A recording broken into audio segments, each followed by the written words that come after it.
The city of Hawthorne has faced an internet problem for a while now. Its main issue is actual access. Service providers are limited, and so are alternatives.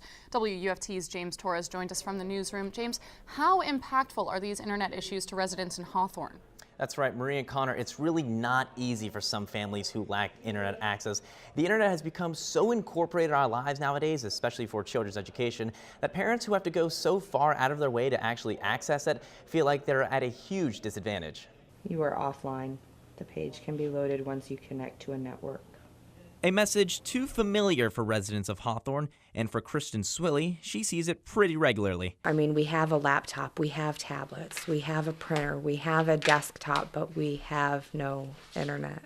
Swilley says the internet is an everyday need now, but because the city of Hawthorne has very limited access to the internet, it becomes stressful and inconvenient, especially for her children taking online classes. It gets really difficult. I mean, when you're trying to do something and every time you go to start it, you have to reload and you lose everything.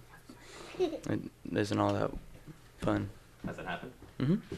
And according to the Florida Department of Education, high school students are now required to take at least one online course for graduation. Hawthorne Mayor Matt Surrency is working to create a digital divide task force, and he wants residents to know a solution is on the way. My intention is to try and get the hard lines there for broadband capabilities within the local areas and the access to it, and then also to develop a Wi-Fi network. But it could take at least a year to accomplish that. Meanwhile, families are making the best of things and finding alternatives. The Hawthorne Library seems to be a temporary solution for families out here in terms of internet access. They have a 24-hour wireless connection that some residents seem to be so reliable on, they park right in front of its doors just to get a good connection.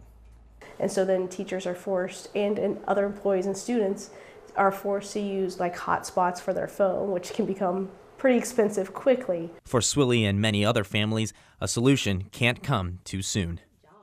Now, Mayor Surrency is currently the Florida president of the League of Cities, which are a group around the state that focuses on local issues, and he's hoping to use his involvement with that group to help solve some problems for Hawthorne's internet usage. Reporting live from the newsroom, James Torres, WUFT News.